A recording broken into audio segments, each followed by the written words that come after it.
In today's video, I'm going to teach you how to delete a registry. By the end, you'll know exactly where to go, what to click, and what to expect when you permanently remove a registry from your account. Before we start, make sure you're signed in to your Etsy account. And keep in mind that deleting a registry is permanent, so it's a good idea to double-check anything you might want to save first. Begin by opening Etsy in your web browser and signing in if you haven't already. From the Etsy homepage, look for the registry option in the site's navigation. On desktop, you'll typically see it in the top menu. On mobile, you may need to open the main menu to find it. Click Registry to go to your registry area. Once you're on the registry page, choose the registry you want to remove. If you have more than one, take a moment to confirm you're opening the right one so you don't delete the wrong list. After selecting it, click Manage your registry. This is where all of the controls for your registry live, including privacy, details, and deletion. Inside the management area, find and select Edit Settings.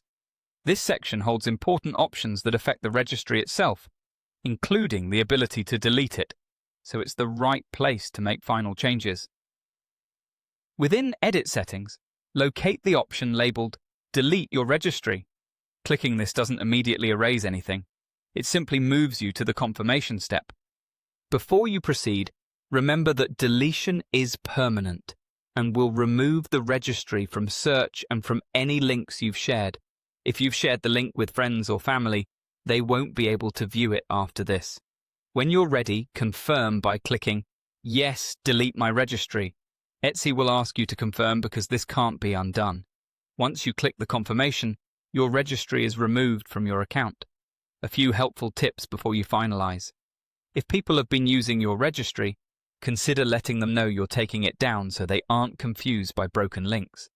If you want a record of your list, take a quick screenshot or copy the item names for your reference. Check for any time-sensitive notes or details you might want to keep.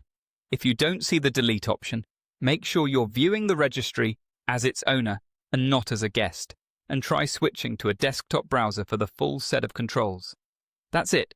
You've successfully deleted your registry. Thanks for watching, and if you found this helpful, be sure to check out more guides like this to keep your account organized and up to date.